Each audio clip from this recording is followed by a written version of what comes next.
Hello, English 1301 students. I wanted to make a video in which I discuss essay number 3, so I'm going to try to go quickly here.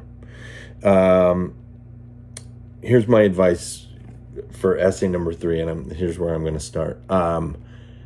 Watch the film a second time at least to make sure you're, not only that you've watched it, but that you're going to have to speak about the content in the film with some authority. So you want to make sure that you've watched it closely. You want to make sure that you've answered my questions about the film. And those questions are in readings, etc. Hopefully you already have answered them, but I gave that assignment a while back. So if you don't know what I'm talking about, scroll back through old announcements to see where I asked you to do that.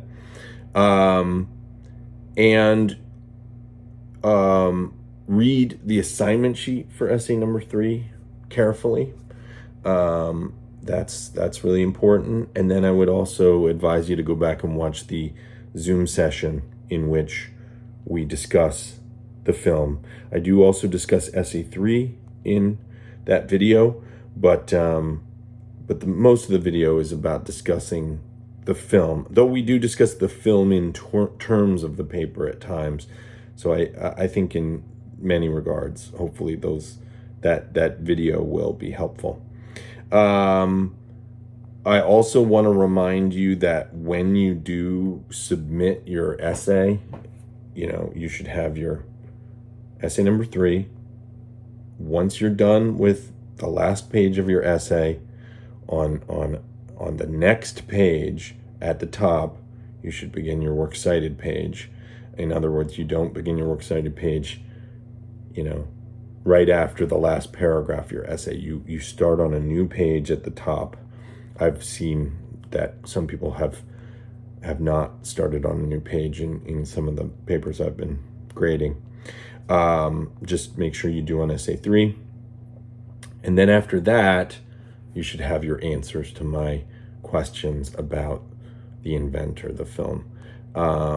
Make sure that you have the question, that you have your answers numbered in sync with my questions, but don't include my questions in the document you turn in. Just include my questions number, or just include your answers in sync with my questions. Okay.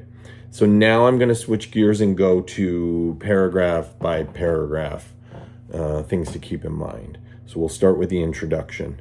I'm going to start at the end of the introduction with your thesis statement.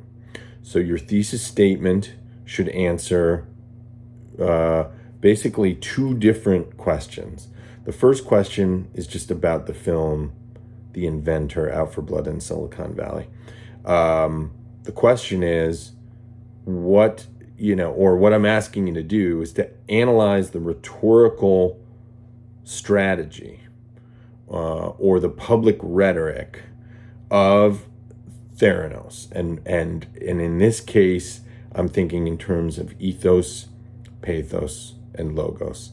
I put them in that order because I think logos is one that it's particularly important to pay attention to in this paper. It's not that you won't focus on the other 2, and there are interesting things to say about the other 2. But in a way, with Theranos, the problematic relationship that the company and that Elizabeth Holmes had to logos is in many reasons why the documentary was made at all. So I would like you to address each aspect of the rhetorical triangle in your thesis. It doesn't need to be all said in one sentence, though you do want to try to figure out how to say it somewhat concisely and sort of gracefully to the degree that you can.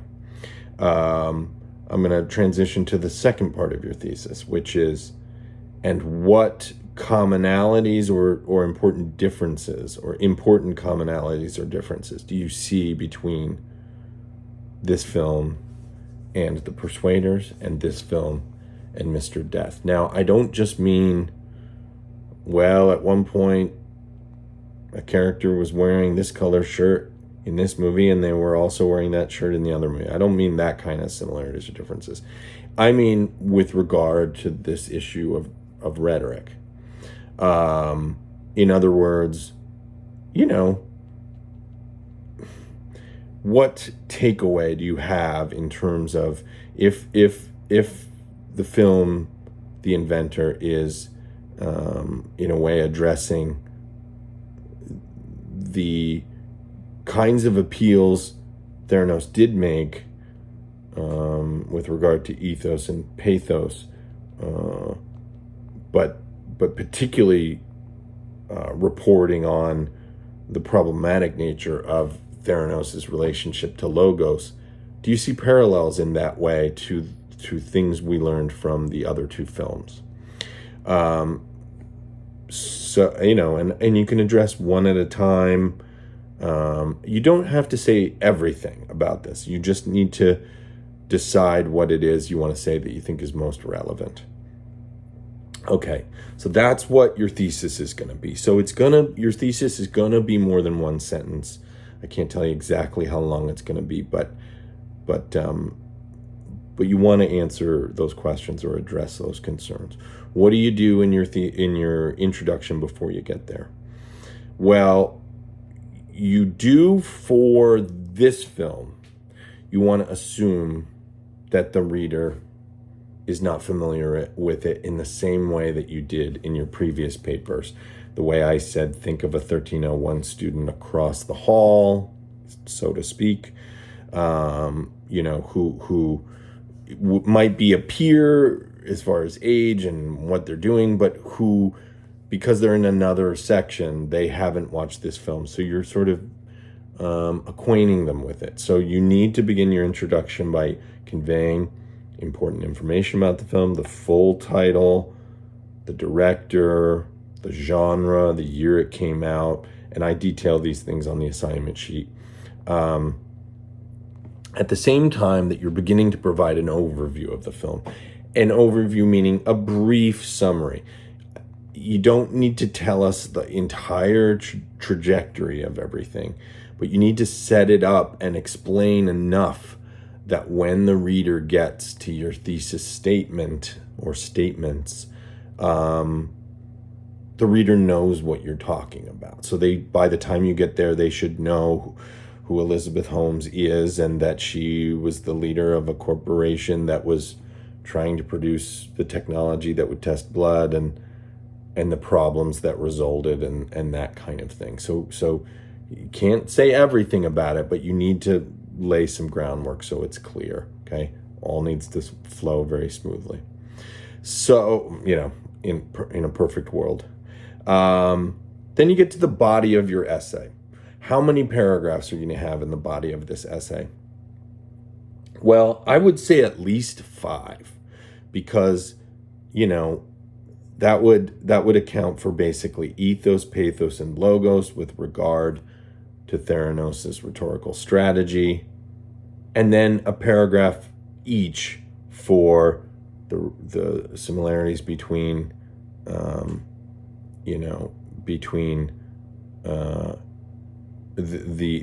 inventor, this film, and The Persuaders, and then a paragraph about the similarities or differences between The Inventor and Mr. Death. Now, when I talk about the similarities between The Inventor and The Persuaders, I'm not just talking about the film, I'm talking about the rhetoric. So therefore, I'm particularly talking, let's say in The Persuaders, about the approach that advertisers that we studied take. In other words, do you see similarities between the approach of Theranos or Elizabeth Holmes and, say, Song Airlines or Kevin Roberts, the Love Marks guy? And do you see differences? Whatever you think is most significant to discuss. This part, especially these last 2 paragraphs of the body of your essay, this is like sort of the cumulative question I have about this course. What commonalities do you see? What takeaways do you have as we're nearing the end of the semester, of what we've learned about rhetoric by looking at these different companies? And I think I can also safely say that at this point in the semester, you know, I could be coy about this, but instead I'll just be explicit, which is, I imagine you've seen, and I hope you've seen, that, you know, some of these people we've examined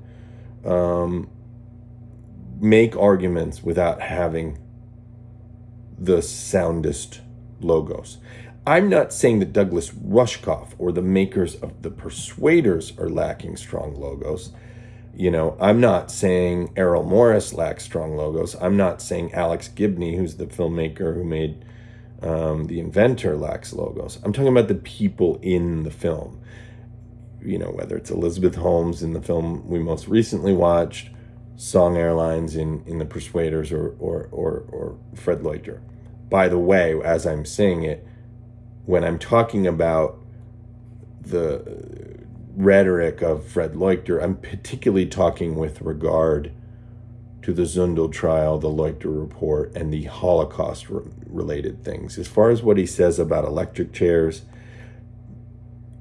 that's fair game to potentially discuss, as long as we understand that the main reason that film, Mr. Death, was made was to discuss the arguments he made with regard to the Holocaust and with regard to, the gas chambers. So I'm talking about how strong is his logos in that zone, okay?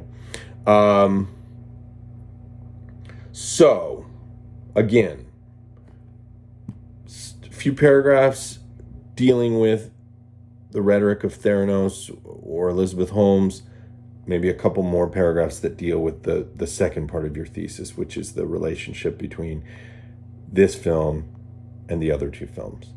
Now, when you get to the paragraphs where you talk about the other two films, you don't need to give us a bunch of background the way you did about The Inventor in your introduction. You can proceed as if the reader, let's say, has already watched the other two films. This is just a choice I'm making. But since you've already